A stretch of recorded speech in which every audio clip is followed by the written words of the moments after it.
Virtual Racing School was developed to provide support to the next generation of sim racers. No matter if you're a rookie or veteran or what car or track you'll be racing, our goal is to provide training every step of the way.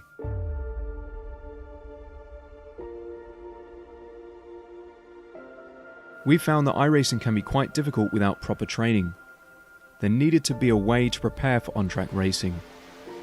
With VRS, you can literally learn from the best sim racers in the world, including 4-time NASCAR iRacing World Champion Ray Alfalla. And Ray Alfalla is a 4-time champion of the NASCAR Peak Antifreeze iRacing Series. 3-time iRacing Grand Prix World Champion Martin Kroenke. Martin Kroenke becomes a 3-time world champion. Rallycross World Champion Mitchell de Jong. Mitchell de Jong is now champion for the iRacing Rallycross World Championship Series. And many other top sim racers. Data packs include everything you need to start learning. Our World Championship coaches create the data packs by setting a hot lap or a series of fast laps for you to compare, analyze, and replicate.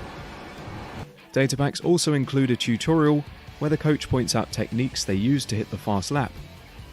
This gives you access to the latest driving techniques and setups before you even hit the track. Sign up for a free account and download the VRS telemetry logger. With this application running seamlessly in the background, your laps automatically start syncing to the VRS website. From there, you can analyze and compare 2 laps of your choice, whether it's your data, the coaches, or your teammates. VRS will automatically target improvement opportunities so you can get up to speed even faster. VRS also makes it easy for you to request and schedule one-on-one or group coaching sessions. These sessions can range from 30 to 90 minutes, and you can select the car, track, and setup combination of your choice. Visit virtualracingschool.com today to sign up and get started.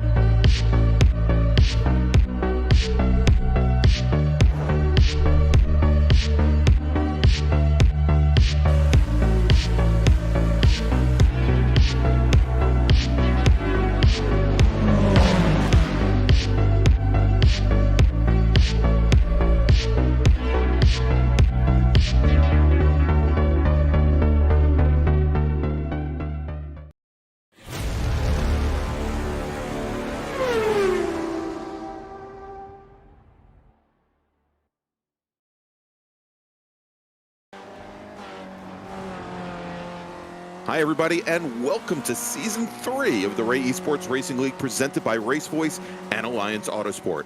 Last week, we found ourselves in the heart of beef barbecue, and perhaps more importantly, the United States Formula One Grand Prix. But for Week 7, we head 1,000 miles east to where they put mustard in their barbecue sauce. Ugh. And the prevailing color is red for Red Georgia Clay. Tonight, our Spec Racer Ford and Formula V drivers descend upon Michelin Raceway, Road Atlanta. I'm Greg Ginsburg, and by my side in the commentary booth is Brian Donati with Apex Racing TV's Dennis Branch in the virtual production trailer, bringing you all the great views from this beautiful, beautiful venue.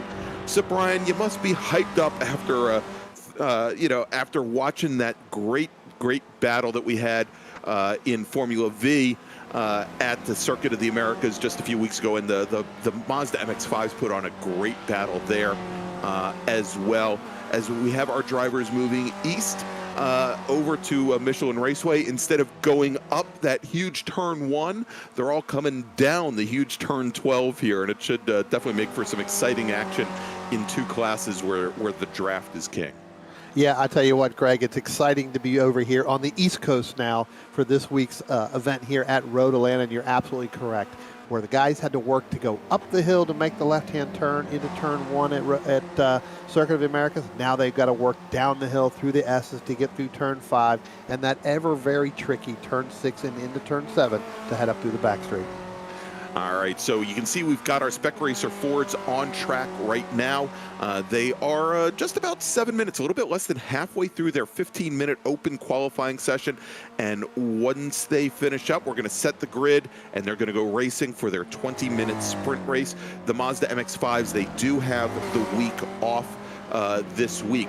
So let's take a quick look back, because the Spec Racer Fords were not with us out in Texas. They just had to make a couple-hour drive down I-85 from Virginia International Raceway, which is where we saw them 2 weeks ago, and taking the win 2 weeks ago. This was round 4 for the Spec Racer Fords, was Caleb Patry in the number 198 machine, with Morgan Burkhart and Zach Burke rounding out the podium. Stevie Ray, a great run for him, finished in 4th, and Wan Chi Lin had a really strong race, was looking for his 3rd podium in a row, and unfortunately had an impact with the wall up at the top of the roller coaster, and came across the start-finish line in 5th with only 3 wheels on the car. So gotta hand it to him.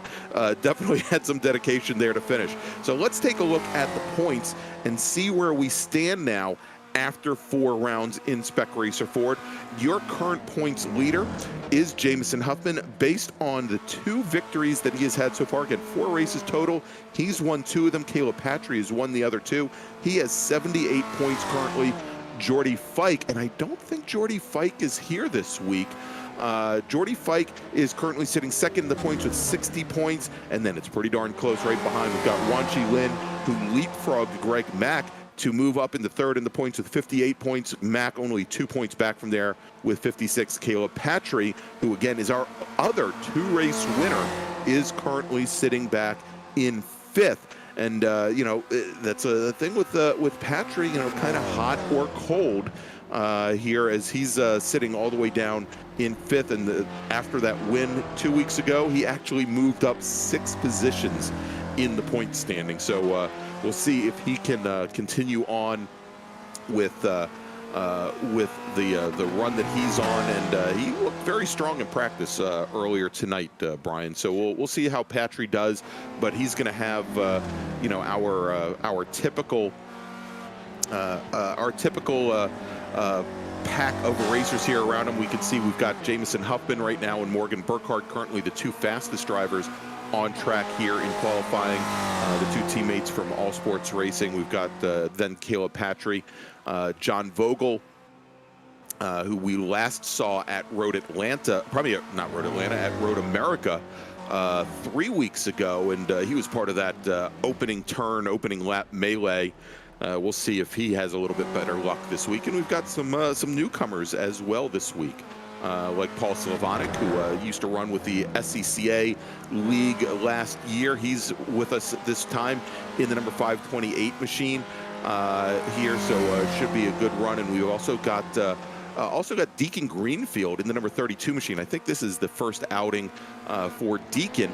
He is part of that All Sports Racing team as well, with Burkhart and Huffman. So we'll see how he does. And looks like we might also have, we'll call him Driver X for now, Mr. Pravda, actually, Austin Knight, who, if you remember, was filling in the announce booth here a couple weeks, Brian, when you were off on vacation. Yeah, so Mr. Pravda is back. We'll have to see whether it looks like he just decided that he needed to spin that car around again, trying to get his tires either really warmed up or really flat spotted for the race. So, and or perhaps just trying to point and wave to the camera there, get a you know, maybe the left side of his helmet is the best side here. So he's or his better side of being upside down. He has to be flipping upside down. That is true. Mr. Knight has a tendency to put cars on their roofs no matter what the platform is. I think he rolled over both an MX-5 and a Formula V last week in qualifying. So we'll see how he does tonight. Again, for those of you looking at home, the driver of the number 21 machine, he's listed as Pravda. That's actually Austin Knight, as we jump on board right now. Just about a little bit over 3.5 minutes remaining. Morgan Burkhart, fastest driver on track with Huffman and Patry. There is the number 71 machine of Andrew Benna running the I guess the version 3 of what we call the Spec Racer Greg here in the eSports Racing League. Got my beautiful mug on every side of the car there, and you know, much like Austin, he went sliding off at turn 7 to give everybody that great view of my you know, my profile. You and beautiful do not go together. No, certainly not. All right, there we go now. And Benna currently sitting back in 12th. Just ahead of him is Justin Huffman. That is Jameson Huffman's father, a Formula Car racer in real life, and has done quite well here in the Ray Esports Racing League right now. A little bit further back in the pack than I had expected, currently sitting 11th. He had, and now moving up to 9th with 2.5 minutes remaining here. He had started on the second row in at Virginia International Raceway. So we'll see how he does. He typically runs up towards the front, has very strong starts. We'll have to see if he can put a whole race together.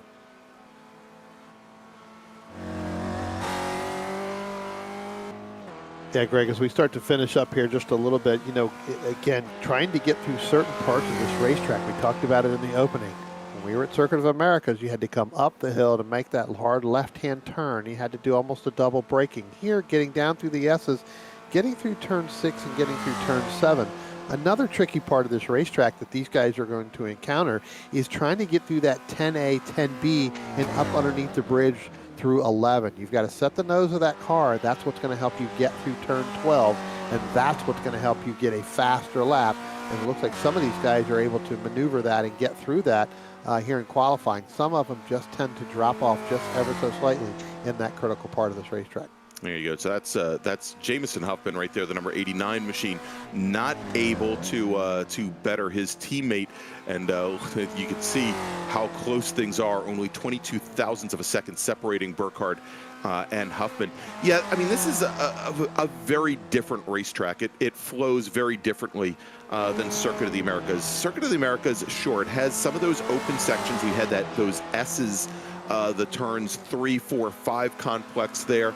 But those were decreasing radius turns at every corner, making it harder and harder and harder, giving you having to deal with more and more understeer, and not a lot of flat out running, especially the layout that we used, that national course or west layout that we used a couple of weeks ago, where we didn't go all the way down to the hairpin at turn 11, as we see there. It looks like Justin Huffman had some issues there. But Road America, the one thing, you know, a good friend of mine basically said that this was the first big boy track that he had ever raced on. It's got great flow. You can carry lots of speed. The problem is if you get things wrong even just a little bit, it can really lead to disaster. And you said it, there are a couple of spots as you come down those S's and have to set up for turn 5, just you turn in just a little bit early there, it can put you into the wall. Coming through turns 10A and 10B, as we were just watching Morgan Burkhart go through there, that is the prime passing spot as you come down and end this very long back straight here at Road America, as we're watching right now on board with John Vogel and Caleb Patry as they make their way down. I mean, this is where you're going to see a lot of the passing take place. But again, if you don't get turn 10A right, you can either A, end up in the big gravel trap that you see there, or you can end up running all the way wide over here, driver's left, and have trouble setting up to bring yourself underneath the bridge and head down the hill. So lots of challenges here at Road America. Some blind entries, setting up for turn 3, for example, that is really going to be a challenge for these drivers. As you can see now on the clock, the 15 minutes for qualifying has expired, and our drivers, they are pulling into the pits. We're going to see them gridding up here in just a brief moment. And as they do, Brian, and as they get ready, I wanted to remind everybody, if you're going to be in Indianapolis in 2 weeks for the Sports Car Club of America's National Championship runoffs, the Ray Esports Racing League is going to have a meet and greet at Indianapolis Motor Speedway. It is going to be Wednesday night, the 29th of September, from 6 to 8 p.m., and it's going to be in the Alliance Autosport paddock. And we're going to talk about Alliance Autosport here once the pace lap starts. But they are being very, very gracious in offering up their paddock spot. You don't have to be a racer with Ray Esports. If you like virtual racing, if you like what you see here, if you are part of the old SCCA iRacing leagues last year, come on by Wednesday night, again 6 to 8 p.m. in the Alliance Autosport paddock. That's S13 to S15, and it should be a good old time. It is bring your own beverage. We've got some folks here racing with us that are under 18, so we don't want to allude to the fact that you need to bring alcohol. But Brian and I would appreciate that. But it should be a great time. Come on out and see us all.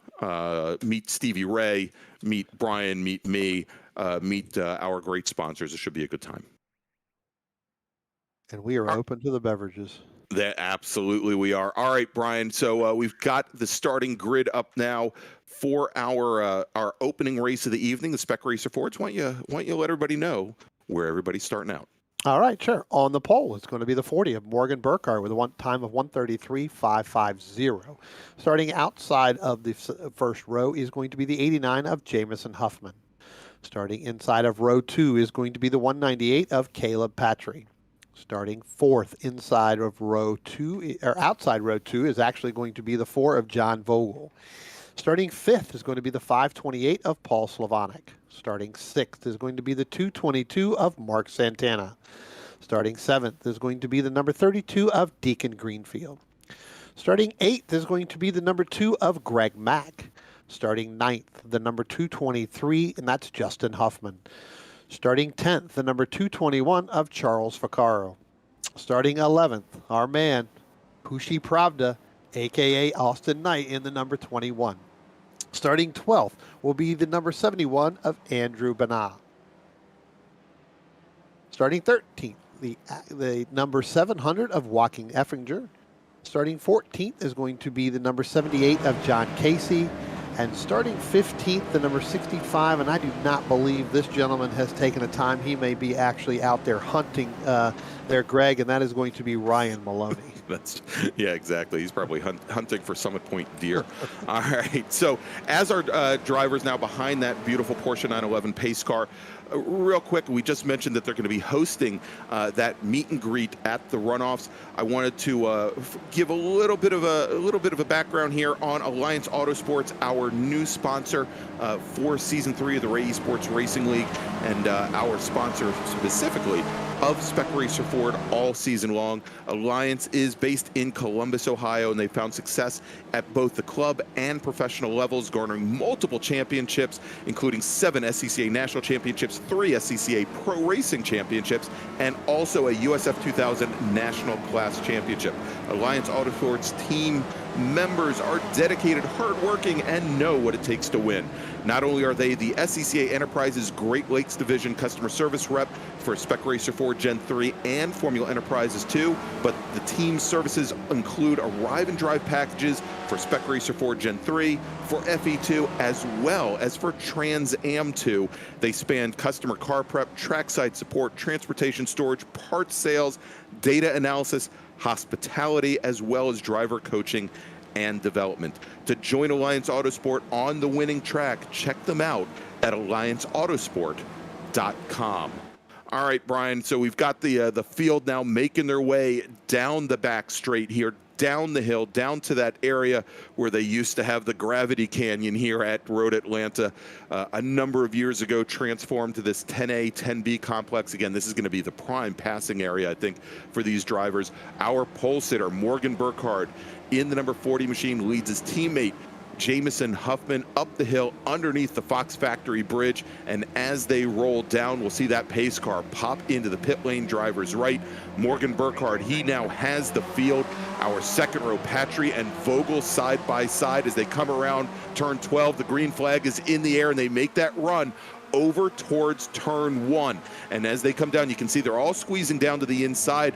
Huffman moves out just a little bit to try and open up the corner and does it right. He goes right on by Morgan Burkhart, cuts over right in front of Burkhart to take the lead as they set up over at turn 2, get on the binders, and start to make their way down through the S's as things have not straightened out yet. But Morgan Burkhart drops all the way back to 4th behind Caleb Patry. Then we've got Slavonic, then we've got Greenfield, Mark Santana, and Greg Mack. Now all of our drivers all in a straight line as they come through turn 5 and start to make the run down that slight little hill to the heavily cambered turn 6, and Burkhart and Patry side by side going in the 6. Let's see if Burkhart can move back up, Brian.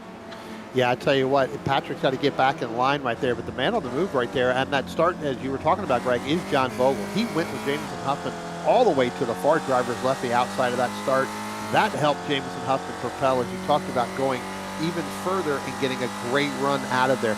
Now we're on board here with Caleb Patry as he is staying right behind Morgan Burkhart as they start to come down through the backstretch there. You should be starting to see them come back down into that turn 10A and turn B again. Down the hill, going to get hard on the binders. Patry now starts to make a move out to driver's left. He gets the move on Morgan Burkhart.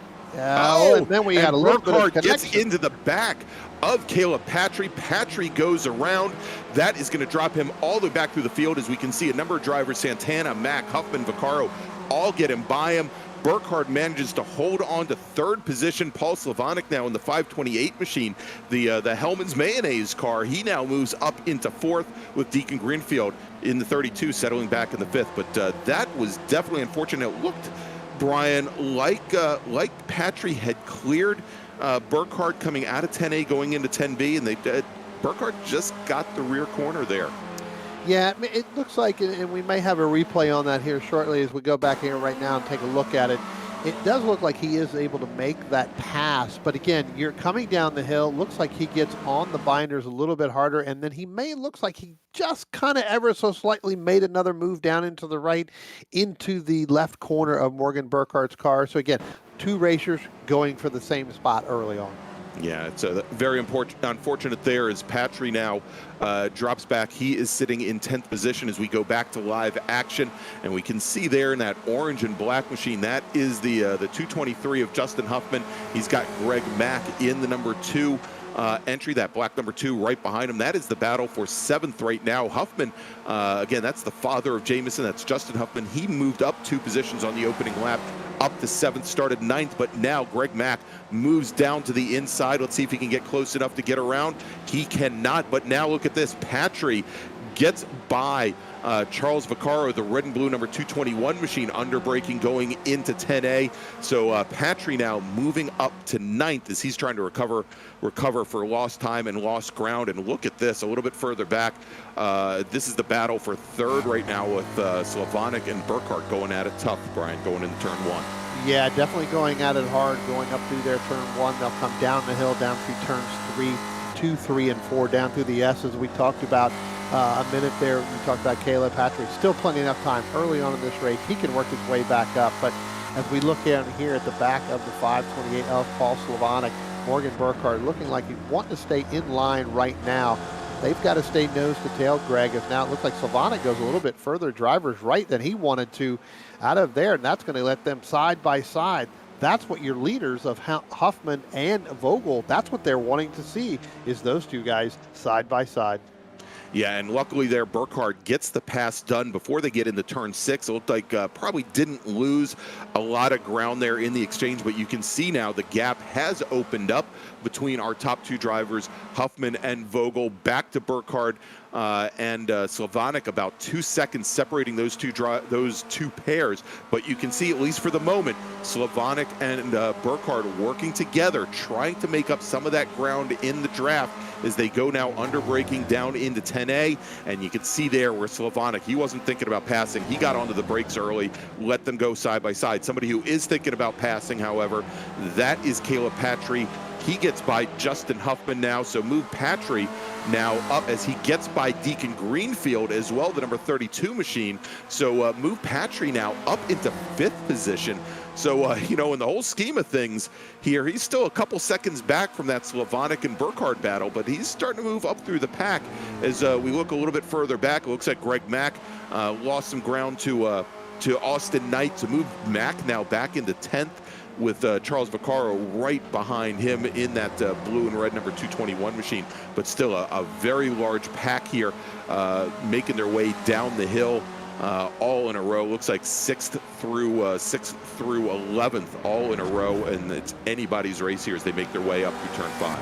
Yeah, I tell you what, Greg, Caleb Patry, he's got his eyes set on getting back to Paul Slavonic and Morgan Burkhart. That was just a nice, easy, lazy spin. Don't think there was any damage to it. And now we've got another one right there. That looks like Deacon Greenfield, and it looks like that may be Justin Huffman got through there making that spin. Oh, and Charles Vaccaro, you can see, goes around coming out of turn 7 as well. Brian, just as you were saying about lazy slides there, let's take a look at the replay. Looks like everybody had a lazy slide. Yeah, in one corner here. Let's see, under braking as they come in the 6A, and you can see Greenfield has the rear end step out on him, and I think Huffman, just as he was going into turn 6, probably let out of the throttle trying to avoid Greenfield, and the rear end came around on him as well. You know, the thing is with these cars, with the engines mounted all the way in the rear, they're not as heavy as they used to be in the Gen 2 format with the old, when they had the old 1.9 liter iron block motors. A lot lighter in the back there, but still, if you let out of the throttle very quickly and not smoothly, it's going to unload the rear, especially in a corner like turn 6, and it's just going to come around. Yep, no, absolutely, Greg, especially if you're going to try, and if you try to really overdrive it to try to get in and get a good run off of 7 to help you get down the backstretch between 8 and 9 and into 10, also can cause that rear end to come around rather quickly. All right, we're on board right now. We've got as Greenfield goes off track there. We were watching Austin Knight, or Mr. Pravda, the 21 machine. There you go, in that Texas liveried machine. Mark Santana right behind him, and then Greg Mack. And we're now dropping a little bit further back. You know, again, gotta give me as much camera time as possible. Don't want any other cars, you know, blocking my shot there as we're on board. With Andrew Benna. He's currently running 14th. All right, so let's jump back up now to the battle for the lead, Brian.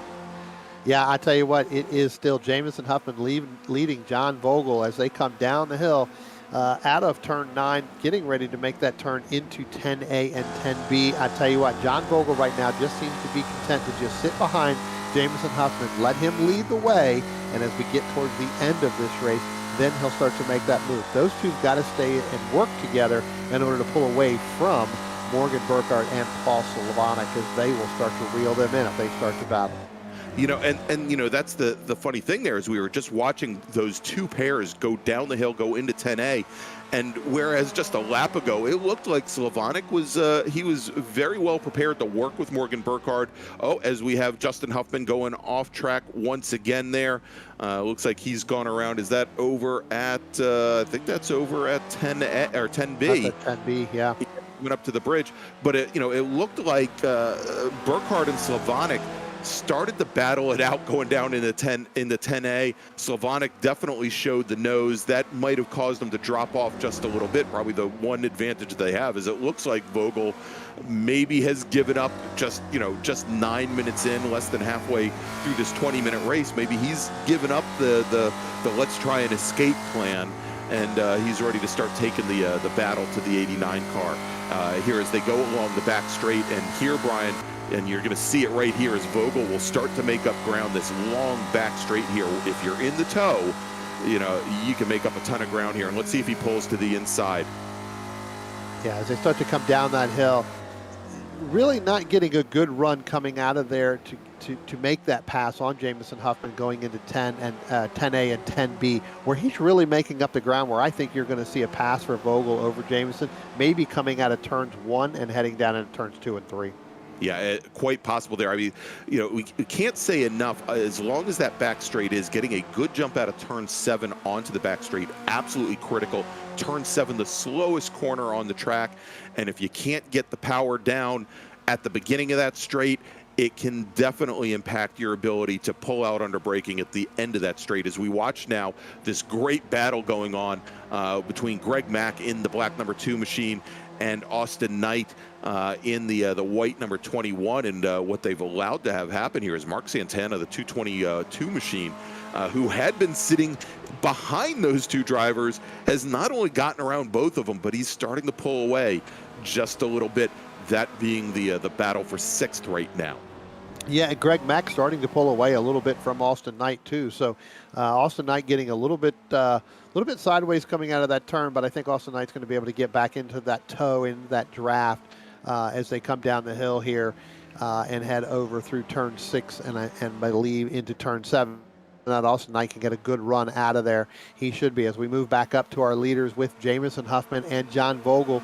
Now Morgan Burkhart starting to pull away ever so slightly away from Paul Slavonic in that 528 machine. but John Vogel just content right now to just sit in the back end of Jameson Huffman and waiting for him to make that mistake, Greg. Yeah, and as they come through, as our top 4 drivers all come through 10A, 10B, head under the Fox Factory Bridge, we should definitely keep an eye on Burkhart, because not only has he been separating himself out just a little bit from Paul Slavonic, but he has been slowly but surely knocking the gap down to our 2 leaders. You can see there that last time by, almost 2 tenths, almost 3 full tenths faster than Huffman and Vogel. And as you watch the gap there, if he can be somewhere under a second coming out of turn 7 onto the back straight, he should be in that last whiffs of the draft and be able to close up a lot of ground this time by as they come through. The last time by, he was about 1.2 seconds back just out of the draft, but you can see now the margin only 0.3 of a second, as Burkhart had a great run down through the S's, and he's pulled up right to the back of John Vogel, Brian. Yeah, I tell you what, it could have been that Morgan Burkhart was trying to take care of that equipment there for a couple of laps, Greg, in order to see what these two were going to do. Didn't really go away, but you're right. He is right on that back tail of John Vogel right now. It has now become a 3-car. Potentially, when they start the battle, it will become a 4-car battle as we start to head down the hill into 10A and get through 10B. Let's see if whether or not Morgan Burkhart pulls out or stays in line. Looks like he's going to stay in line right now to give it with just coming up on about 13 minutes to go here, or about 7 minutes to go. It's going to be determined where he's going to make that move. We'll see whether or not they get a run out of turn 1. Now remember, Burkhart had that lap 1 incident with Caleb Patry. Patry is still sitting back in 5th place, and he's a number of seconds off of our top 4 cars, off of Slavonic there. But now, up at the front of the pack here, you can see the jockeying for position as Burkhart is scheming in ways to get around Vogel, while John Vogel is trying to look for ways to possibly attack our leader, Jameson Huffman. And so Vogel definitely in the toughest position. But the two drivers that might have an advantage here, one is Jameson Huffman, but also this may bring Paul Slavonic back into the fight, as already it appears that Vogel and Burkhart are playing punch-counterpunch here, going through turn 6, over towards turn 7, and you can see now Slavonic at about 1.1 seconds back. He may catch the tail end of the draft here, and we may see him really in line, and it may be a 4-car battle by the time we get under braking going down into turn 10A. Yeah, I do believe we're definitely going to see that, and you're right. He is definitely in the tow, as it now looks like Morgan Burkhart's going to go driver's left of Paul Vogel. Paul Vogel going to tuck back in just a little bit, so give that second position now to Morgan Burkhart as they get through 10B up underneath the hill, up underneath the bridge. Now we'll see whether or not the two teammates, Greg, can work together and start to pull away from John Vogel and Paul Slavonic. Yeah, and I don't know if you saw that, but Slavonic had a little love tap for John Vogel going into turn 10B, pardon me, after Burkhart had gotten by. I don't know if that's going to do anything for either car. Well, I think we've got an answer there, as it looks like John Vogel misses the braking point going into turn 1. He runs wide, and he is now dropped off the pace. It's going to take a little bit of time. Let's take a look at a replay here as they come underneath, and this is actually Caleb Patry now, and Patry, who had been running. Yeah, who had been running in 5th. He impacts the bridge abutment there, and his race now, ladies and gentlemen, is done. Not a great night for Caleb Patry, and we talked about it. He's got 2 wins. He's got the same amount of wins as Jameson Huffman, but sitting back in 5th place in the points because it's been kind of on and off for him. Tonight, another off night for Caleb Patry, as our now 3 leaders come out of turn 7 onto the back straight. It is still Jameson Huffman, where he has been more or less since turn 3 of the first lap, with Morgan Burkhart running 2nd, and then Paul Slavonic sitting in 3rd. And now Slavonic pulls up to the inside. Can he get past both drivers going down into 10A? Burkhart thought he had a whiff on Huffman, did not choose to take advantage of it. And we do have a new leader now with under 5 minutes remaining, just a little bit over 4 minutes left in this 20-minute sprint. It's Paul Slavonic, for the moment. As look at this, as Jameson Huffman tries to sneak underneath Slavonic, going through 12, Brian, that is a gutsy move. Yeah, that's a tough move to make, but you got to give it to Paul Slavonic, making a pass of 2 people coming down the hill up into 10A and through 10B and up underneath the bridge. Right now starting to open up by about maybe half a car length there in total. But again, the 2 teammates of Jameson Huffman and Morgan Burkhart, those 2 will stay in line and they will try to go ahead and make that pass over Paul Slavonic at some point. You may even see it as they come out of turn 9 and then head back down into turn 10 A and B where Slavonic was able to do it before. Look for Morgan Burkhart and Jameson Huffman to make that same move, Greg. Yeah, you know, and we saw this a couple weeks ago at Virginia International Raceway, you know, where you don't want to be the lead car going into that heavy braking zone, that traditional passing area on the very last lap.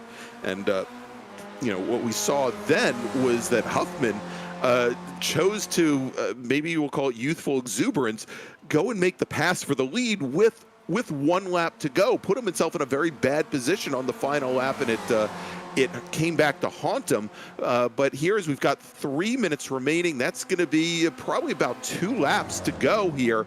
We've got side by side, we've got Slavonic and we've got Huffman. Huffman manages to make the pass. He retakes the lead. Burkhart now trying to get underneath Paul Slavonic as they come underneath the Fox Factory Bridge.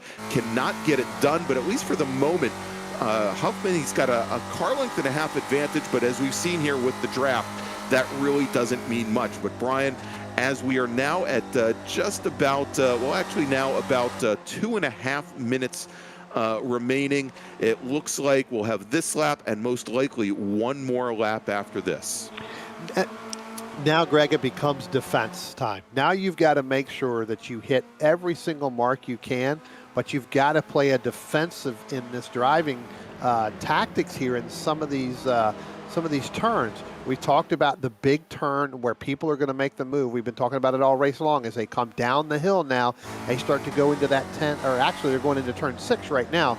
So now it becomes where you've got to get through turn 6 and get up the hill ever so slightly, get to turn 7 and get a good run there. So we'll have to take a look at Paul Slavonic. That's where he's been making up some time on these 2 of Jameson Huffman and Morgan Burkhart, and able to make that pass earlier on. We'll see whether or not Morgan Burkhart either tries to pull out and helps his teammate in Huffman, or does he help Slavonic in that and keep him from making that run, as now Slavonic gets a good push now on Huffman, but now Morgan Burkhart's going to go driver's left here. Again, heavy braking zone. Let's see whether or not the 2 are going to be faster than the 1 through that braking zone, Greg.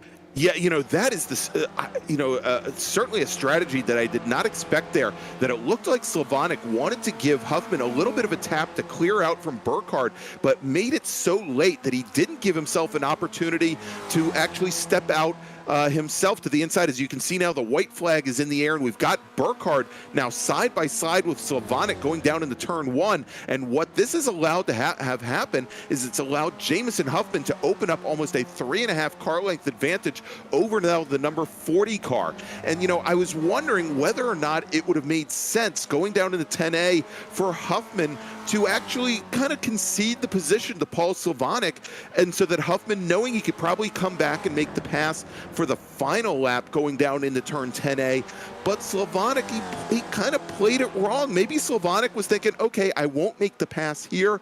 I've got the 1 more lap. If I'm in second going down into 10A on the very last lap, I'm in perfect position. But he kind of locked himself in there, and Burkhart took advantage of it. Yeah, definitely took advantage of that, as we start to see them now come through turn 6 and in through out of turn 7 as they start to head now down the hill through the fastest part of this racetrack, Greg. We're going to see whether or not Morgan Burkhart is going to be able to get underneath that heavy braking in order to get by Jameson Huffman. And here we go as they come down the bend. Morgan Burkhart, he does step to the inside in the number 40 machine. He's already got the nose up, but you can see gets on the brakes a lot earlier than Jameson Huffman. Huffman manages to stick the car to the inside. Our 2 teammates now side by side, and Slavonic making a run up the inside. Who's going to get down through turn 12 first? Morgan Burkhart, he sneaks by, and now Slavonic, he pops over the apex curbing. Slavonic, he's going to come home in second behind Morgan Burkhart. Jameson Huffman will come home in third. Jameson Huffman, not where he expected to end up. I think he finishes up with third place after having won 2 of our first 5 rounds here now. You can see there the 222 machine of Santana. He was battling it out with Greg Mack in the battle for 5th. Santana gets the bridge abutment. That's a second car tonight we've seen do that. Vogel in the number 4 car, he's going to come home 4th. Greg Mack will come home 5th. Santana limps that number 222 machine home in 6th. Deacon Greenfield will come home in 7th. Austin Knight crosses the stripe, will finish 8th. Charles Vaccaro 9th. And let's see who comes around 10th. Is it going to be John Casey? He is all by his lonesome coming through 10A and 10B. I don't know why. I don't even want to know where my namesake car is. Gosh, I hope he didn't crunch my portrait there. But John Casey, he's going to come through turn 12 onto the front straight, under the starter bridge, taking the checkered flag, and there you go. Andrew Benna, he finishes the race, and that thing's crab walking. I think he probably put my face into the wall at some point during this race. But great battles there in Spec Racer Ford. All right, Brian, and we already have our some of our drivers from the podium. They are lined up in the green room. Let's bring in. We'll start off. Let's bring in Jameson Huffman, finishing 3rd tonight in Spec Racer Ford.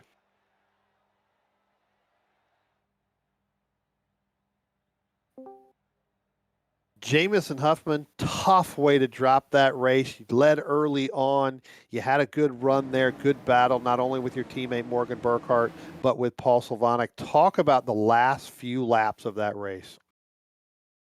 The last few laps were definitely a special one. I had a lot of moments where I almost lost it because tires decided that they didn't want to have any grip in the rears anymore, so it's fun trying to drag that around, but other than that, last few laps just fun battling.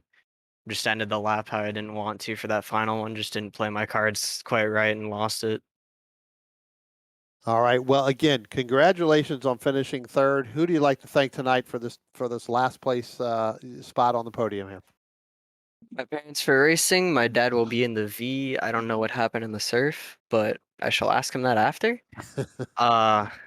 Teammates for helping me. I needed help from Morgan with the lines, just kind of figuring out, and also having fun messing around in practice, running 32s and all that crap, just full on sending it. All right. Well, there you go, ladies and gentlemen. Jameson Huffman, your 3rd place winner in our Spec Racer Ford here at Road Atlanta. Greg? All right, let's bring in now our winner this evening, Morgan Burkhart, driver of the number 40 All Sports Racing Machine, his first win in Spec Racer Ford this season. Morgan Burkhart, congratulations. I got one word to say for you, buddy. Wow. What a finish. What a run. Talk about that really quickly. That was a lot of fun. I think that was one of the most fun races that I've had in a very long time. At the beginning of it, I thought I was kind of out of it, and then told myself to just put my head down and run, and it worked out. Well, it definitely most worked out for you. I tell you what, tires were starting to go away. You held on to it as hard as you can, able to pick up that win over your teammate there of Jameson Huffman and Paul Slavonic. Who you like to thank this evening? Well, I'd like to thank Stevie Ray and Greg Hubler for setting up, an amazing league, Apex Racing TV, and everybody in the commentary booth for putting on a great show every night, and my parents for supporting me and making all of it possible. All right. Well, there you go. Congratulations, ladies and gentlemen. Morgan Burkhart, your winner here in our Spec Racer 4 Gen 3s here at Road Atlanta. Greg? All right, Brian, thanks so much. So everybody, what we're going to do, we're going to take a quick break here, and when we come back, we're going to have our second race of the evening. That is the Formula Vs, and if you watched them at Circuit of the Americas last week, if you saw them a couple of weeks before that at Road America, it is definitely something to believe and to perceive. I mean, it is a great watching. If you think the drafting is top notch in Spec Racer Ford, wait till you see these Formula Vs. These tiny little bullets just make up so much ground here on the back straight at Road Atlanta. So remember, before we go and take that break, if you like what you see here tonight, please go ahead and give us a thumbs up. Go ahead and subscribe to Apex Racing TV and click on that notification bell so you can find out about all the great virtual motorsports that we have programmed for you every single day of the week all around the world. It is definitely good viewing. So we'll be back here in just a few moments from Michelin Raceway Road Atlanta with race number 2 tonight, our Formula V's.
Virtual Racing School was developed to provide support to the next generation of sim racers.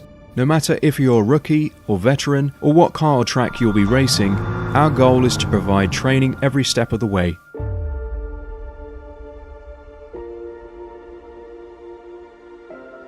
We found that iRacing can be quite difficult without proper training. There needed to be a way to prepare for on-track racing. With VRS, you can literally learn from the best sim racers in the world, including 4-time NASCAR iRacing World Champion Ray Alfalla. And Ray Alfalla is a 4-time champion of the NASCAR Peak Antifreeze iRacing Series. 3-time iRacing Grand Prix World Champion Martin Kroenke. Martin Kroenke becomes a 3-time world champion. Rallycross World Champion Mitchell de Jong. Mitchell de Jong is now champion for the iRacing Rallycross World Championship Series. And many other top sim racers. Data packs include everything you need to start learning. Our World Championship coaches create the data packs by setting a hot lap or a series of fast laps for you to compare, analyze, and replicate. Data packs also include a tutorial where the coach points out techniques they use to hit the fast lap. This gives you access to the latest driving techniques and setups before you even hit the track. Sign up for a free account and download the VRS telemetry logger. With this application running seamlessly in the background, your laps automatically start syncing to the VRS website. From there, you can analyze and compare 2 laps of your choice, whether it's your data, the coaches, or your teammates. VRS will automatically target improvement opportunities so you can get up to speed even faster. VRS also makes it easy for you to request and schedule one-on-one or group coaching sessions. These sessions can range from 30 to 90 minutes, and you can select the car, track, and setup combination of your choice. Visit virtualracingschool.com today to sign up and get started.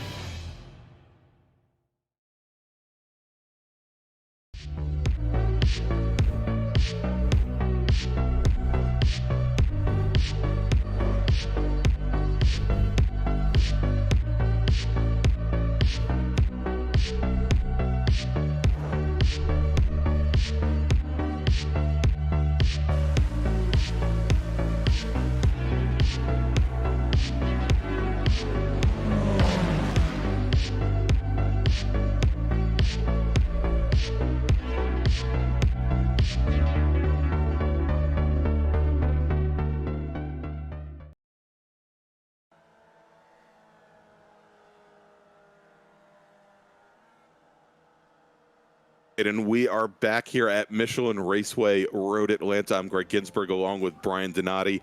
And Brian, next up we've got our Formula Vs, and I'll tell you, if the Formula V race is anything like that battle for the win in Spec Racer Ford, we've got one heck of a 20-minute race coming on up. But in the meantime, while we wait for and we've got our drivers that are just now heading out, starting their qualifying. Actually, they're about halfway through their qualifying. Let's take a look very quickly here at our MX-5s. As I mentioned, they're not racing here this week. They will join us next week when we head to Brian's and my home track, Summit Point Raceway. But let's take a look back a week ago where Zach Burke took the win, and this was a race he led every single lap, and he really just pretty much walked away from the rest of the field. Margin of victory for Zach, 6 seconds over Morgan Burkhart, and Jameson Huffman finished in third, the last step on the podium, with Greg Mack and Mitchell Peak. Peak was, I believe, was actually gridded up third. He got into trouble, got into it with another car, turn one on the very first lap, dropped all the way back through the field, managed to work his way back up to finish in fifth. Kyle Vallejos finished sixth and made up 3 positions in that race. I think started ninth. And if we take a look at the points in the Mazdas right now, with no wins yet, Morgan Burkhart is actually your points leader in the Mazda MX-5s, with Jameson Huffman also no wins, sitting second with 57 points. Andre Jameson currently sitting third. Both Huffman and Jameson ended up swapping positions in the points battle there. Zach Burke, who has 2 wins there and had taken that win just last week, he is currently sitting fourth in the points with 50 points. Greg Brockway sitting right now in fifth with 48 points. But interesting to see our top 3 drivers have not gotten a win yet in the championship here. But what they have done is they've finished well, and you noticed on that chart that we had up there, they had garnered bonus points as well. We do give out bonus points for leading laps, for also running clean races as well. Speaking of clean races, let's jump over to Formula V and fill you in on how they did last week at Circuit of the Americas, where Caleb Patry, who is currently our fastest driver on track right now, coming off that unfortunate race that he had in the Spec Racer Fords. There's Caleb. He took the win at Circuit of the Americas with a margin of victory over Jameson Huffman of 0.8 of a second. And I'll tell you, it was a great battle, Brian, at the very end of the race between Huffman and Burkhart to see who was going to finish in second, which one of the teammates there would get the second step of the podium. And on the very last lap, coming through the cutoff area, Morgan Burkhart, he popped his Formula V over the curbs, lost a wheel, and was basically limping the car home on 3 wheels. Did a lot of damage to that to his number 40 machine, and taking third place in Formula V was Zach Burke. Came off of his MX-5 win earlier that evening. And then Justin Huffman finished in fourth, with Mike Taylor finishing in fifth. Morgan did manage to cross the line. He ended up finishing seventh. And so if we take a look at the points, and this would be after 4 rounds, much like our MX-5s, which we were just talking about a moment ago, have gone through 4 rounds as well. Jameson Huffman, with 1 win, currently sitting atop the leaderboard right now. And look at that margin right now, with 92 points. His teammate Morgan Burkhart, also with 1 win, sitting so far back there with just 68 points. Then we've got Greg Mack, Mike Taylor, and Justin Huffman rounding out the top 5.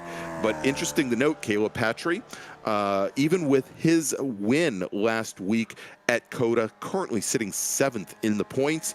And our other race winner is Zach Burke, who is currently sitting 9th in the points.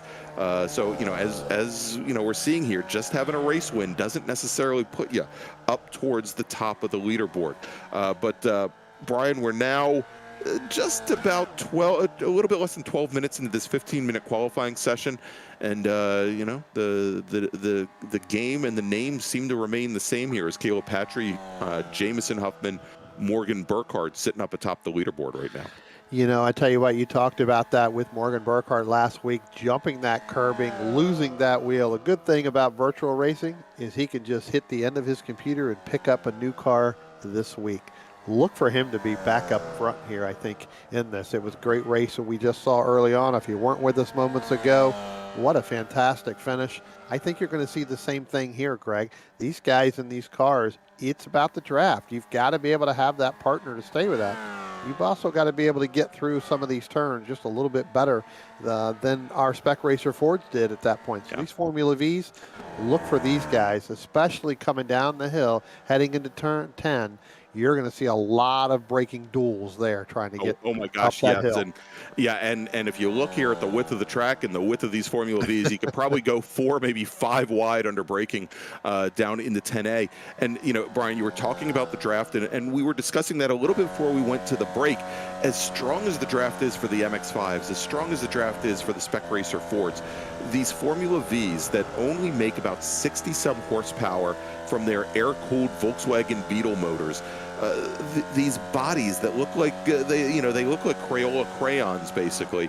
You know, they really put out a lot of dirty air behind them, and the amount of ground that you can pick up in the draft from a car ahead of you, or if 2 cars fan out and you're behind 2 of them side by side, how much ground you can make up is just absolutely stunning. And we saw this our very first week of the season. Round 1 was at Watkins Glen, and it really caught as these drivers, many of them had been behind the Formula Vs for the very first time. Drivers were getting caught out because the rate of closure to the car ahead was so quick. They were fighting themselves practically in the gearbox of the car ahead of them. We had actually a couple of wrecks, you know, but you would see where drivers would pull out almost as if it was at the last second, that they weren't anticipating that they needed to do it.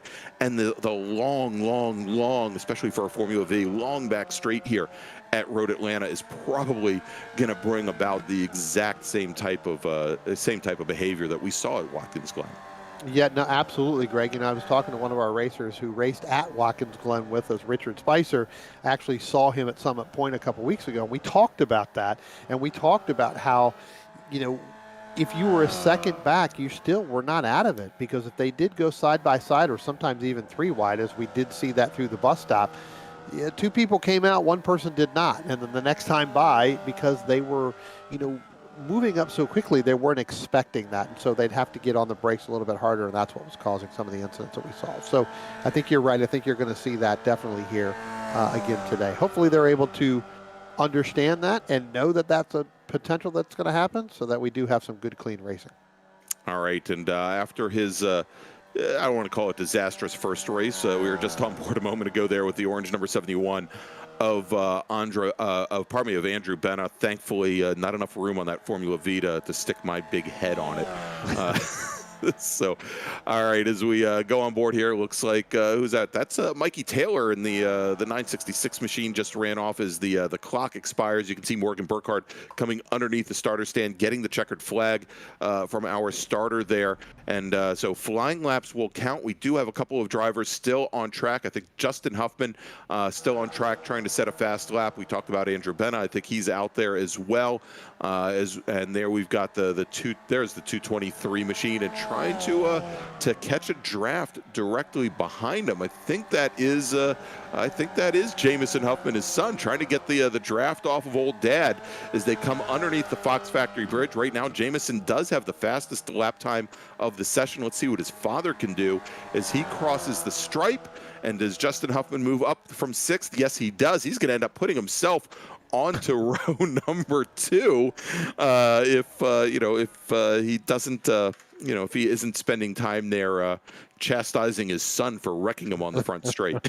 I think that may have been a high five in there as they sit next to each other and just took their eyes off. That's right. As a matter of fact, I guess we talked to I think Jameson about that during one of the interviews, and his dad is pretty much an arm's length away from them, that they can slap each other silly depending on what happens on track during the course of a race. All right, as we're on board right now with Deacon Greenfield, and we saw Deacon in race 1. He's part of that all sports racing team with Huffman and Jameson, Jameson Huffman and Morgan Burkhart as he comes around the street. He was 12th fastest, trying to improve upon his 147.35. Let's see if he can do that. And no, he is not. So it looks like Greenfield is going to start tonight's race on the outside of row number 6. And I believe that he may be the last driver on track here. So we should have our drivers starting to grid up here in just a moment here, Brian. Yeah, I think they should be getting ready to get started. I think we may still have one out there right now. I think that may be our Austin Knight may still be out there finishing that. I see him lit up there, so it does look like... No, and it looks like Carl Burke, who got a very late jump. I don't think that last lap is going to count there. I think he actually started the lap after the checkered flag had come out. All right, so the drivers are now gridding up. Brian, I'll take the grid here, and we'll run down our field for tonight's second race of the evening, Formula V's, from a virtual Michelin Raceway Road Atlanta. On the pole tonight in the number 89 machine with a fast lap time of a 1:44.816 is Jameson Huffman. Our sitting on the outside pole, outside of row number 1, only 28 thousandths of a second back in qualifying, the number 40 machine of Morgan Burkhart. Caleb Patry in the number 98 machine. He was our winner last week at Circuit of the Americas. He will start on the inside of row number 2, while Justin Huffman will start 4th in the number 223 machine. In row number 3, Mike Taylor, the number 966 ride and shotgun motorsports entry, will line up right beside the Team Esport Racer entry of Jordy Fike, starting 6th. Kyle Vallejos will start 7th in the 335 car with Greg Mack. Another Team Esport Racer entry was starting in 8th. Then we've got the Lead Paw Racing entry of Mr. Pravda. Again, that's Austin Knight starting 9th. Andrew Benna in the Far From NASCAR entry, the number 71 machine. He'll start 10th. Then we've got Mark Santana on the inside of row number 6 in the 222 machine. Deacon Greenfield will start in 12th position. Now let's move over to our next row where we've got John Casey. He will start 13th. That's the inside of row number 7 with Charles Vaccaro starting right next to him. Then we've got Joaquin Effinger and Brennan Horn. Notice that Effinger and Vaccaro right near each other as always. And then Carl Burke in that number 17 machine. He will start 17th. And as our drivers, they make their way down now. That's out of the rise, coming out of turn 5, going into turn 6 behind our beautiful Porsche pace car. Let's talk about our sponsor for tonight's second race of the evening, and that is RaceVoice, and they've been with us since day 1. This is season number 3 for RaceVoice, sponsoring the Ray Esports Racing League and our Formula V race. Take your driving to the next level with on-track audible performance alerts with RaceVoice and RaceVoiceSIM. Hear miles per hour, turn entry and exit speeds, upshift alerts, and other performance metrics which are selected and configured by you. Remember that you go faster with the speed of voice. All right, so Brian, we've got the pace car now bringing the Formula V's down the back straight. We can see Burkhart trying to scrub and get as much heat in those tires as possible. You know, we talked earlier about the small Volkswagen Beetle motors in these cars. You know, we haven't talked so much about the rest of the platform, but these are also, they've got 4-speed transmissions.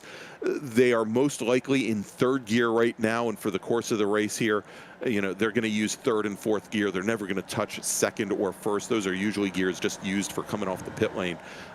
So not a lot of options there as our drivers now make it down the hill. And look at this, our front 2 rows have really separated themselves at the start from the rest of the field, as we've got an early green and heading down through turn 12, jumping to the inside almost immediately is Caleb Patry, but he can't make up the ground on the cars that are in the draft is Morgan Burkhart.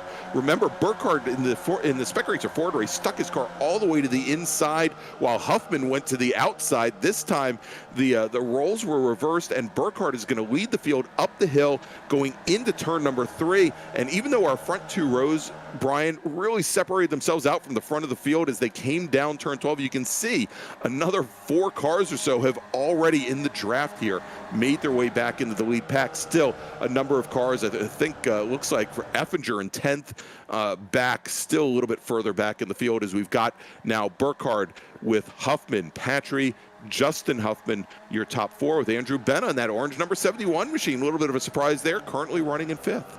Yeah, Greg, you know, kind of a crazy start there with our front four, but I tell you what, the guy that got the good jump there, Andrew Benna, Greg Mack, Charles Vaccaro, up 7 positions already from his 14th starting spot up into that number 7 spot. So again, as our first 2 rows started to go out and take off, somebody just didn't get a good start. Everybody else went around them. As now they start to come down through, heading down into turn 6, we're 3 wide, a little bit further back. That's in the 5th position. That's Caleb Patry, Andrew Benna, and I do believe that may be Greg Mack or Kyle Vallejos right there, as they were 3 wide coming through that turn.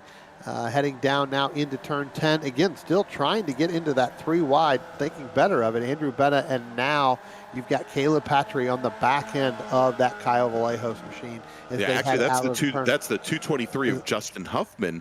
That's right ahead of Patry, and look at that, as Benna just tries to take the rim shot, go around the outside of Huffman, and Burkhart cannot get around him. However, actually gets around Patry for the moment there, as Patry continues to try and sneak up the inside. But that has allowed our new leader, Jameson Huffman, who got around Morgan Burkhart, going down into 10A and 10B that last time. They have now separated themselves. A look at this in Formula V car lengths. This is what, about 15 car lengths now, back to 3rd, 4th, 5th. And it looks like the drivers that had the big issue on the first lap, Brian, it looks like Mike Taylor, Deacon Greenfield, and Jordy Fike, although he's sitting in 12th right now, had been down as low as 15th. It looks like those drivers had some issues on that lead lap. Again, it was a little hard to follow them because they had dropped, most of the rows had dropped back from row 3 back. We're just coming underneath the bridge as our front 2 rows were getting the green flag. Yeah, I tell you what, as you look at, as you just talked about, Greg, our leaders now of Jameson Huffman and Morgan Burkhart, they've opened up by almost probably 3 seconds. But now Justin Huffman, Caleb Patry, Andrew Benna, they've got to stick nose to tail. And just as I say that, yep, that went out the window, because now they are still 3 wide, heading down the hill out of turn 9, heading down into turn 10. We'll have to see whether or not Andrew Benna is going to be able to hold off Caleb Patry. Caleb Patry's got the run right there in the middle. And now Andrew Benna, the loser of that turn, is going to be Justin Huffman there, Greg.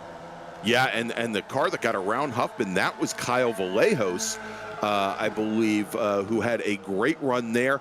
And Brennan Horan, who started at the back of the field, did not set a time in qualifying. He is now up to 6th position, made up 10 positions on the start.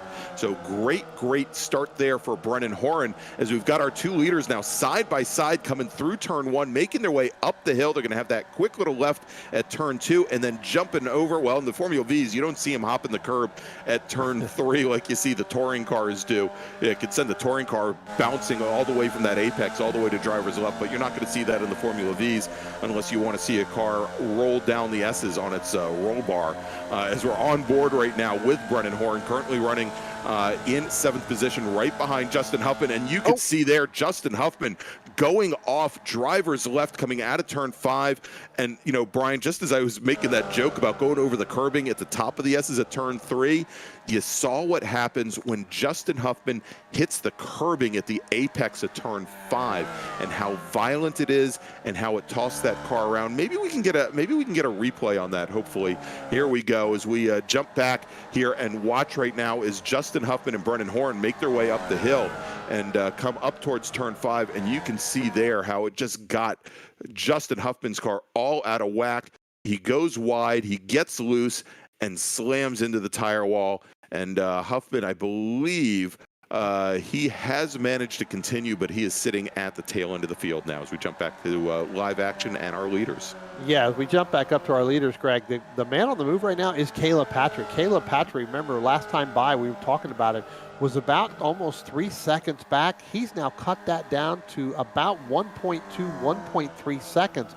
So as our leaders, Jameson Huffman and Morgan Burkhart, were side by side coming out of 12, heading down into turn 1 that last time by, Caleb Patry's closed that. Now Caleb Patry sets the fastest time of the race right now with a 1:45.41. So Caleb Patry definitely got that Formula V back in shape, and as he is continuing on, he is starting to run down our leaders as they start to go side by side.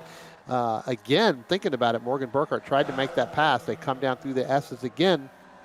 We'll have to see whether or not they can, and we've got a couple cars inside. Joaquin Effinger in the 700, and I do believe that is John Casey in the 78 make contact there. Yeah, and it looks like Casey, his be done. He's going to go back to the pits.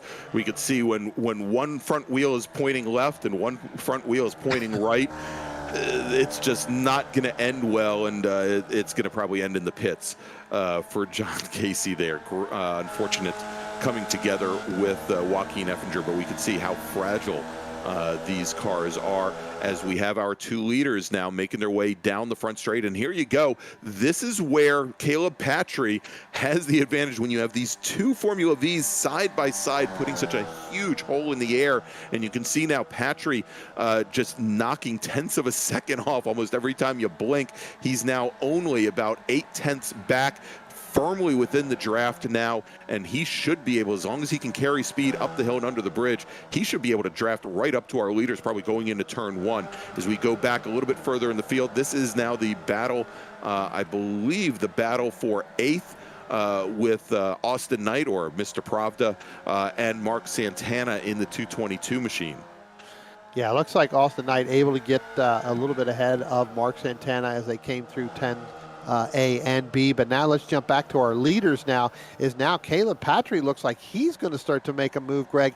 He may be fighting again right now for that second spot. Give that second spot to Caleb Patry. Goes a little bit wide, just barely nips those cones as he went by there. So Morgan Burkhart leading now over Caleb Patry, and now throw Jameson Huffman back into third as they come through the S's up through turns 4, headed down through turns 5.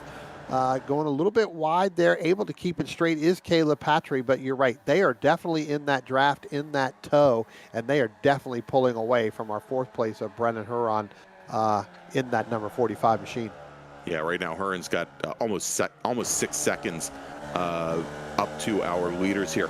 And it was real interesting in that exchange there as our 3 leaders came down out of turn 12, and I had mentioned that it looked like Patry was going to be able to draft right up. He actually ran that last lap almost a full second faster than Burkhart and Huffman did. That's what the draft will do for you, as we are now 3 wide, because frankly, there's nobody else to make up ground in the draft as they now come down into turn 1. We've got Patry to the inside. We've got Huffman to the outside. Burkhart, who was our leader coming onto the back straight, you can see that he's now dropped back into 3rd place.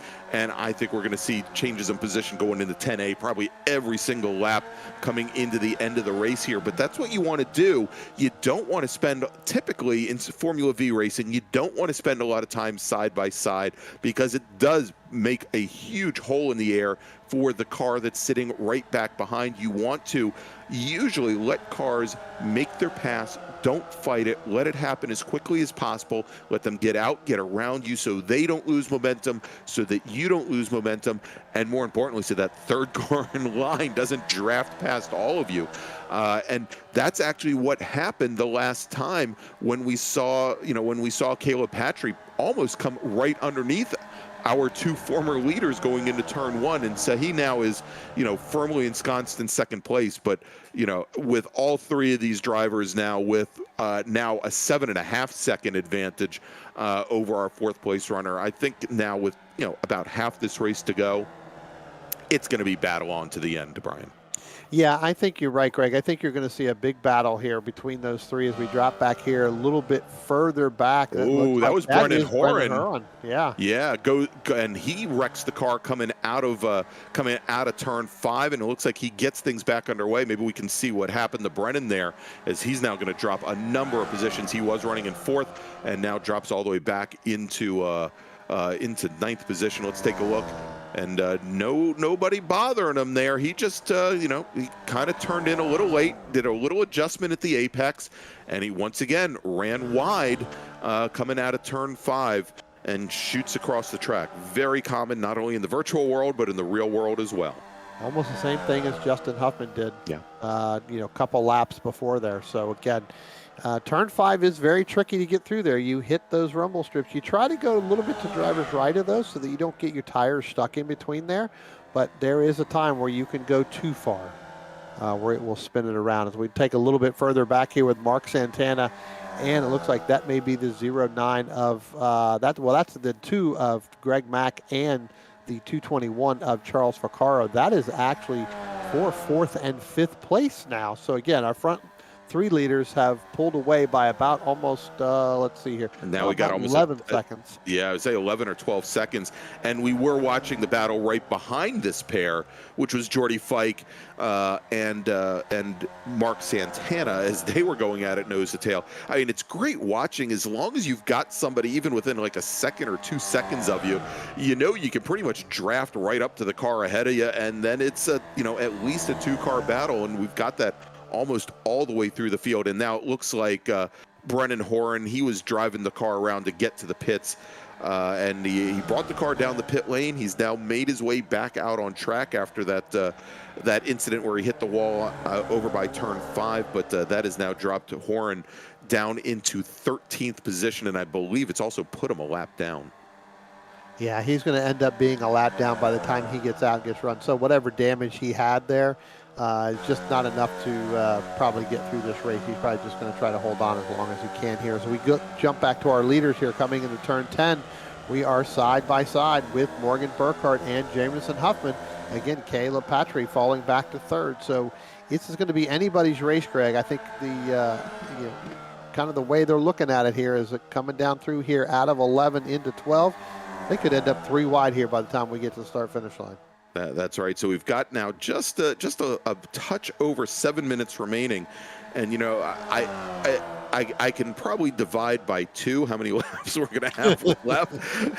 But I think we've discussed multiple times my problems doing simple math in my head and trying to figure out how many laps we have left, and then dividing that by 3 cars to figure, you know, if they change position once in each and every time they go down into 10A.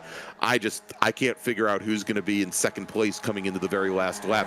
But our leader right now is Caleb Patry. He leads Morgan Burkhart and Jameson Huffman now out of turn 5. Guarantee you that's going to be different when they get down to 10A. You'll see another car up ahead of, heck, it might not even be the same as they go into 6, as you see Morgan Burkhart try to poke to the inside, try to rattle Patry just a little bit. And I think, you know, part of that is, you know, if you can throw the rhythm off just enough coming into turn 7, you know, maybe you don't get a great jump onto the back straight, and that looks exactly like what's happened here, as Burkhart gets a much better jump onto the back straight than Patry. We'll see what happens as they get down to the end, but you'll notice, Brian, also they're coming up on some backmarker traffic here as well.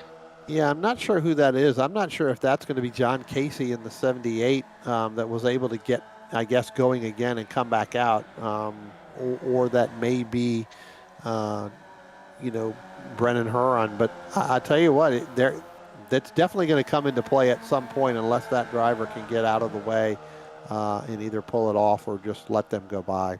Yeah, I'm pretty sure that is, I think you had it right. I think that's John Casey in that red and blue number 78 machine.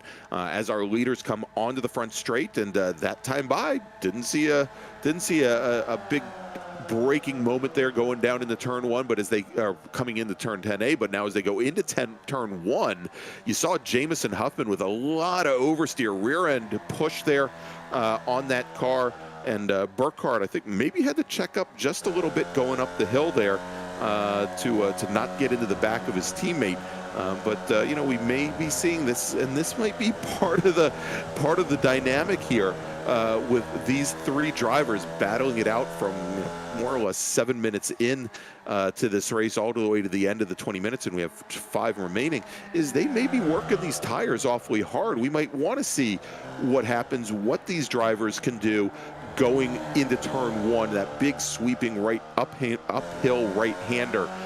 But, you know, it's a bit off camber as well. It can definitely be a challenge, as well as going down through the S's here as they come onto the back straight, and you can see once again side by side Burkhart and Huffman, and you know, just that brief moment was enough for Patry to come right up alongside, and he's going to have preferred line going down into 10A, Brian.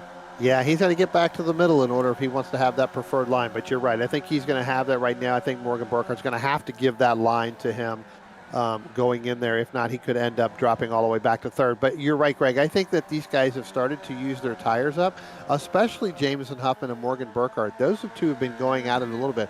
Patrick kind of sat back a little bit and kind of waited in that third position, for a good lap or two. But we should be coming up here where we're not going to have too many more laps left, so we're going to have to see who's saved enough in their tires. All right, so Burkhart now pops to the inside going into turn 1 and, holds the car a little bit tight there. I mean, that's also going to lead a little bit to some tire wear as they come up the hill, but Burkhart now moves back to the lead with Patry second, Huffman in third, and that is the 78 machine of Casey that they are coming up on right now as they roll down through the S's, and the pretty big delta between the lap times that our top 3 drivers and Casey are making in. I think the one saving grace here, Brian, is they may get up to Casey on the back straight. And so, Casey may be able to let out of the throttle a little bit and let our top 3 drivers on by. That you can see here, not quite close enough to cause a problem for them coming out of turn 7. Yeah, not a problem yet, but I think you're right, Greg. I think that hopefully he's going to move over a little bit and let them go. The person that's going to gain the most out of this is going to be Morgan Burkhart, because he got a great run out of that. If he can separate himself past Casey before they get into 10, that's going to have to allow Huffman and Patry to kind of sit back and wait. And there he goes as you're able to get through there. But good job by John Casey, able to pull out and let the rest of them go. Didn't think that was going to happen down through 10. Yeah, well, that was a great move by Casey, but you also notice there that all three of our leaders, Burkhart, Huffman, and Patry, all used John Casey as a draft to pull them down the front straight. And, I'm sure Burkhart was hoping that he might be able to pull and open up a bit of advantage over our second and third place runners, but that was not to be as they come out of turn 12, completing lap number 10. We've got just about 2 minutes remaining, so we should have this lap and one more here as our leaders now making their way up turn 1 over towards 2, and then the quick, very tight right-hander that brings you into the S's. That's turn 3. Jameson Huffman, he is your leader. Caleb Patry running in second. Morgan Burkhart running back in third. Don't let that 0.6 of a second scare you. That is going to close up very quickly when they get onto the back straight here as they come through turn 5, and you can see how the lines differ there. Burkhart now starting to open things up just a little bit coming through turn 5, try to unload that car and carry more speed. And you can see there, just in the fairly short run between turns 5 and 6, he's able to draft right back up to our lead pack. Yeah, as they start to come down through turn 6 now and turn 7, and you're right, as Jameson Huffman gets a little sideways trying to come out of there, as they start to come up through turn 8 and turn 9, they'll start to climb up that little hill underneath the modal bridge. They'll start coming down to turn 9. It's going to be interesting to see whether or not Caleb Patry is going to make a move here, or does he wait until the next lap to make that move. I think with Morgan Burkhart on his rear gearbox, he may have to make the move as quickly as possible if he wants to hold on to this. Or try to go for that lead, as now Jameson Huffman tries to break that draft, and now it looks like Caleb Patry is going to make that move there. Not sure why Jameson Huffman moved over there. I think I know exactly why he did it. It looked like one of those. Here, Caleb, why don't you take the lead for the the last lap, and we'll see you at turn 10A in about 2.5 miles. Yeah, I was going to say the rest of this here is just going to be just sit back and wait till you get down to that hill. That's where the pass for the win, I think, is going to happen. Yeah, absolutely. And you'll notice this time for the first lap in many, no attempted passes going into turn 1, coming up the hill. I think both Huffman and Burkhart are very content to let Caleb Patry lead the field down through the S's and onto the back straight. And what we're going to have to see is how wide Caleb Patry can make a Formula V. And I don't think there's enough width in a Formula V down the back straight at Road Atlanta to be able to hold off 2 cars. But we'll have to see how he plays it out here. We've also seen, depending on the run you get out of 10B, it's possible to draft up and actually get alongside another car, another Formula V coming down the hill through the final corner through turn 12 as well. So we'll see how things play out here as we are on the back straight. Burkhart a little bit further back, but you can see with the two cars side by side that he pulls right up alongside. We've got Patry pinned all the way to driver's left. Burkhart and Huffman both get around him. Burkhart gets by Huffman as they make that final bend, start to run down the hill, and now Huffman peeks to the inside. I think Burkhart, thought Burkhart would push him all the way down to the apex. He doesn't. He gives clear running to Jameson Huffman as they come out of 10A. And Patry and Burkhart get together coming out of 10B. Huffman's going to be all by himself going down the hill as Burkhart and Patry try to figure out how to get those cars straight and make it down the hill. They're both going to crawl across the line. And is Vaccaro going to be able to pick up a podium position? Let's take a look as they cross the stripe. No, Charles Vaccaro, we're showing the margin between Morgan Burkhart and Charles Vaccaro for the last step on the podium. 0.00 seconds. That it was technically a photo finish across the line. And the old computer, they give it to Morgan Burkhart for the last step on the podium. But, you know, Brian, we saw that 221 machine start to roll down the hill, and I thought he probably had delusions of grandeur in his eyes as he saw both Patry and Burkhart trying to get their cars straightened up. Well, I tell you what, Greg, we're going to take a look at the replay right now. It does look, I mean, you know, they both kind of had a pretty good line here going through turn 10, coming out. Patry had a little bit of a run, just nowhere to really go. Yeah. Up under the back end of Morgan Burkhart, and now have to see it looks like they go all the way through. Didn't hit the bridge. Now you got to get back onto the gearbox. We talked about this first or second gear, and both of them run up over the curb. Yeah, they don't hit the bridge, but yeah, that reminded me of like Days of Thunder with the Dick Trickle and the other driver trying to in their wheelchair race trying to get across the finish line first. That was one heck of a thing, and you saw there as they came over the little crossover road and got popped in the air. Absolutely amazing here. All right, so crossing the line, let's take a look here. We talked about Vaccaro finishing fourth in a virtual dead heat with Burkhart for the last step on the podium. Greg Mack will come home in fifth, 3.5 seconds back. Then we've got the 222 machine of Mark Santana. He made up 5 positions tonight. Jordy Fike will finish in seventh. Coming home in eighth is the number 210 machine. That is Austin Knight, or Pushy Pravda, depending on how you want to look at it. Andrew Benna comes home a respectable 9th position. Brendan Horan comes home in 10th. You know, we talked about that horrible spin that Horan had, and he finishes 10th. We got to remember, he started 16th tonight, so he still had a net 6 gain. Joaquin Effinger in the 700 car will finish 11th. John Casey in the 78 machine will come home in 12th. Carl Burke will finish in 13th. All right, so Brian, once again, 2 amazing finishes here, and literally a photo finish here at Michelin Raceway Road, Atlanta, for the last step on the podium. Great battle there. Tell you what, why don't we bring in first Jameson Huffman, and he can tell us what it was like, you know, once basically he was able to look in the mirrors coming under the bridge, and there was nobody behind him. All right, let's bring him in now. Jameson Huffman, congratulations on that win. I got to tell you one question. You've got to look at it coming out of turn 12, and then all of a sudden you go from 2 cars there down to not seeing anybody. Talk about what it was like to look in the mirror and see that. Going into 12A, I kind of decided to do what I did earlier and basically Kimi Räikkönen, where I just kind of got on the brake, like slammed onto the brakes, downshifted and drifted into the corner and kind of made Morgan back out. And then I looked behind me and then saw them get together, and then Morgan was saying that he missed a gear basically.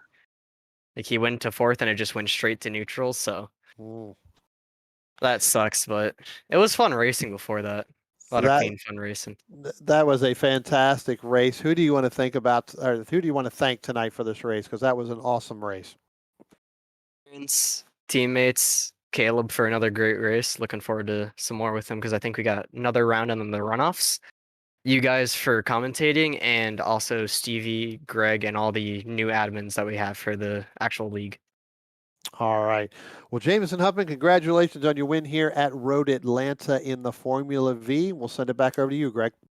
All right, thanks so much, Jameson. Appreciate it. Let's now bring in, for the first time this evening, let's bring in Caleb Patry, finishing second tonight in perhaps the most hectic last two turns of the evening. We're going to bring in Caleb Patry, driver the number 98 Formula V.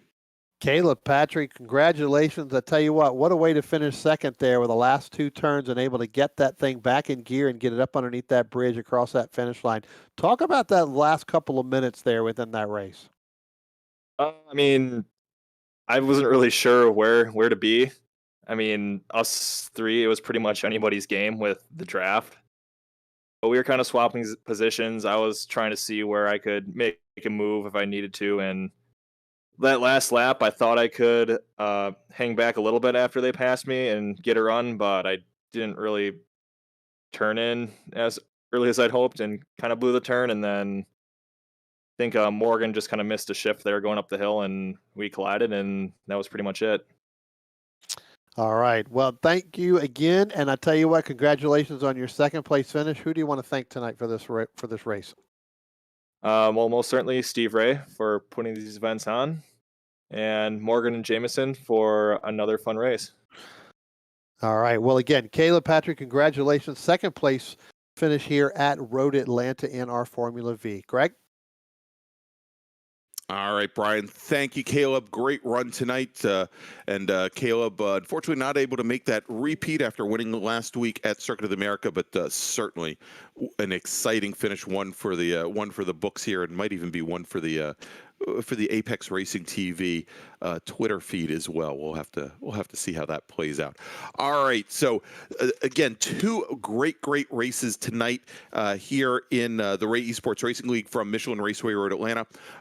Next week we are going to be at Brian's and my home track, Summit Point Motorsports Park. I guarantee you, we won't be hunting for, we won't be watching maps, we won't be checking out where we're trying to figure out where drivers are on track. It is going to be a great evening on a track that we both know very well, and a lot of the drivers that are racing with us here this season in the Ray Esports Racing League, both in the virtual world as well as the real world, know that track very well as well.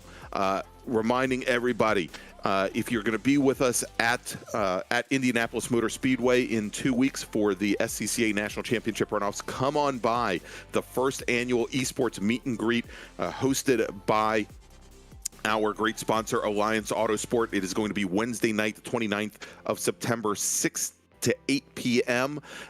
In the Alliance Autosport paddock. That's S13, S14, and S15. It is a huge compound. I think actually, to give you an idea how huge it will probably be, 2 weeks ago at Mid-Ohio, Alliance was supporting 21 different cars. I guarantee you at this big national championship race, it will probably be even larger than that. And so, again, reminder to everybody, if you like what you saw tonight, please go ahead and give us a thumbs up here. Go and subscribe to our YouTube channel and click on that notification bell so you can find out about all the great racing action around the world on Apex Racing TV. You can also find us on social media on Twitter, Instagram, and Facebook. Just search one word, Apex Racing TV. For Brian Donati, for Dennis Branch back in the production truck, I'm Greg Ginsburg, and we will see you next Tuesday night from Summit Point Motorsports Park, 9 p.m. Eastern.